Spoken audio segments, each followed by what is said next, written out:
Welcome to the 3 Edge Week in Review for the week of September 18th. I'm Fritz Folts, the Chief Investment Strategist here at 3 Edge, and joining me here once again today is Steve Cucchiaro, CEO and Chief Investment Officer here at 3 Edge Asset Management. This week, Steve and I are actually recording live and in person from the Cambridge Investment Research Conference, where we've had the opportunity to meet with many of the advisors who'd utilize the 3 Edge investment solutions on behalf of their clients. In addition, we would encourage you to share these videos if you feel that others could be helped and that they would find them informative.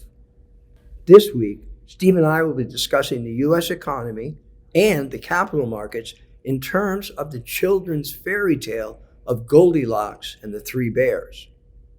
But before we get to our topic today, a brief recap of the activity in the global capital markets. And once again, it was the Federal Reserve that created the biggest headlines this week by far. The FOMC met, and their decision on monetary policy was to not increase interest rates at this meeting. However, that wasn't the biggest news. The biggest news was the fact that the Fed's research now is projecting that Fed funds rate, or the short-term interest rates, would remain above 5% through the end of 2024, all the way through the end of next year, which caught many investors by surprise, causing the equity markets to decline and causing bond yields to spike higher. All right, so let's get into it here, Steve. Throughout this year, we have heard, market pundits and many people talk about the economy, the U.S. economy in terms of Goldilocks, right? So, and whether we were going to have no landing, soft landing, all of those things. So why don't you just, to get us started, explain what are they talking about when people are talking about the economy and the markets in terms of the fairy tale of Goldilocks?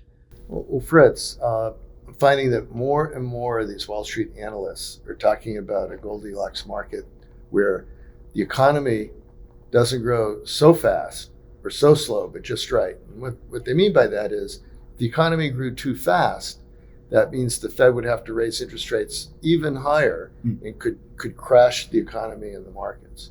If the economy grows too slow, it might be an indication that they've already done too much rate hikes and the economy is already on its way to recession.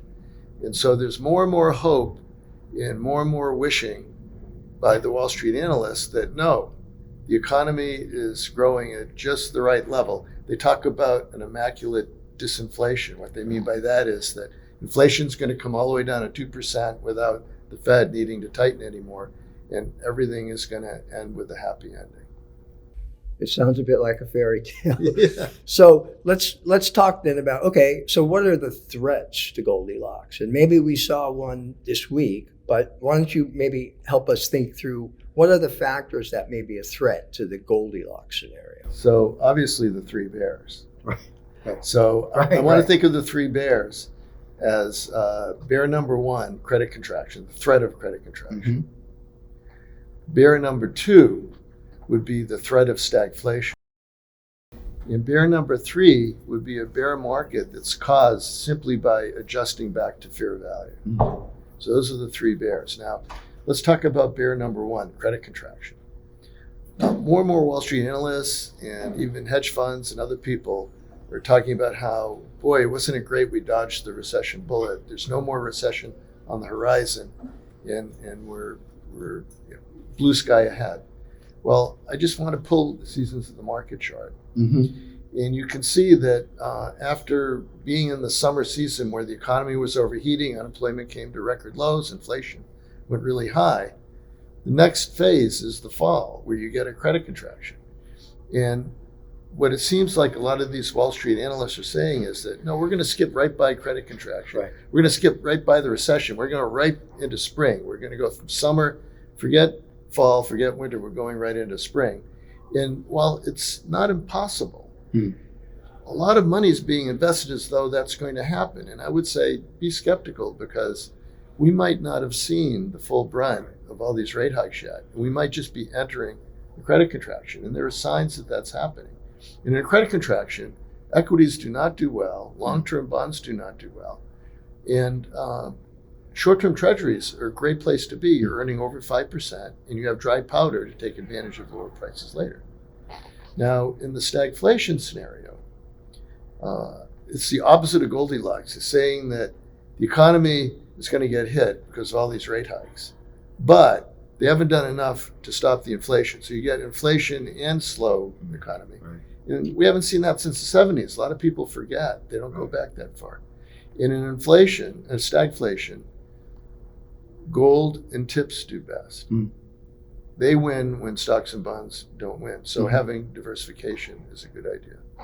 And then the third threat is market correction based on overvaluation, going back to fair value. What we know about market corrections is that they come from time to time. And often, just like markets overreact in the upside, they often overreact in the downside. So the question is, how much risk is there? And the more overvalued the market is, the further the market could fall till it gets back to fair value. So those are the three bears. Okay, excellent. And now my final question, as always, based on what we've discussed here, should there be something that investors should consider doing with their portfolios based on the Goldilocks and the three bears analogy that you just laid out? So I would say that while it's so tempting to want to believe the optimistic Wall Street analysts that are saying it's safe, go into that house, eat the porridge, sit in the chair, sleep in the bed, it's all safe, that the three bears haven't gone away. They're still lurking. Right.